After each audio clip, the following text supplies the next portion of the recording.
Then are you saying that those who abstain are assured after marriage of a happy, intimate life, that there will not be any challenges? Because then that is what I'm hearing from you. Actually, Sophie, marriage, it's everyone's hope to have a best and the best marriage in the world. But as I said earlier, these are two people, adults, who have come together. This is how I view my world.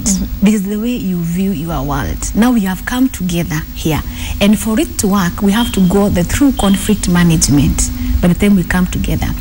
And what we always say is the chances of you not engaging in intimacy before marriage, it works better than the other. Because there are reasons where we find that when you engage in sex, this is what I teach. I have a program when I run, where it's called I Chose You.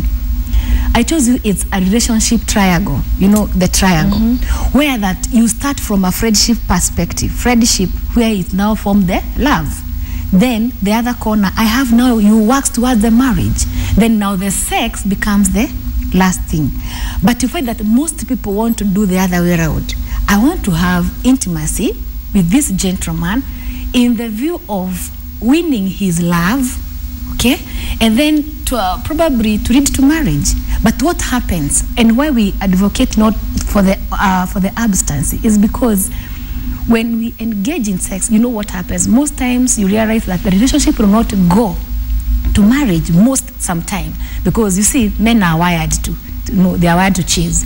But the moment that one happens, the tendency of the man now thinking, I really want to chase this girl more, it dies because he has achieved. But also the reverse of that is, okay, you deny these things and you know, until then marriage, and then when he gets his way, the marriage crumbles down because he was pursuing a certain purpose, he's gotten it, and now he's like, okay, she was working too hard, playing hard to get. I guess there are two ways to look at it, but when it boils down to those who say that before now we get into marriage proper, there are those who will say that if you say abstinence, what about getting into the marriage and finding a disaster in terms of just a bad intimate life, and they'll insist on that test drive. You say no, just go there and work it out, whatever you find. Good.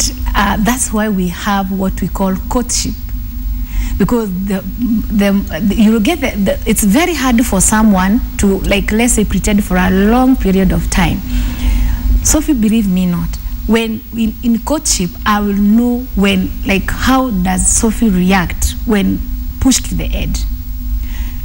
I always advocate, don't have less than 6 months knowing someone in courtship, because most people just say, right now I think I need to get into marriage because I think I've just hit 28. And when they say, after this, I might... And in this courtship, is there intimacy? No. Okay. Yes, because, and again, that's what I said, when I talk about now intimacy in this, we have men who want to get to you because sometimes you have to know, are they out of lust?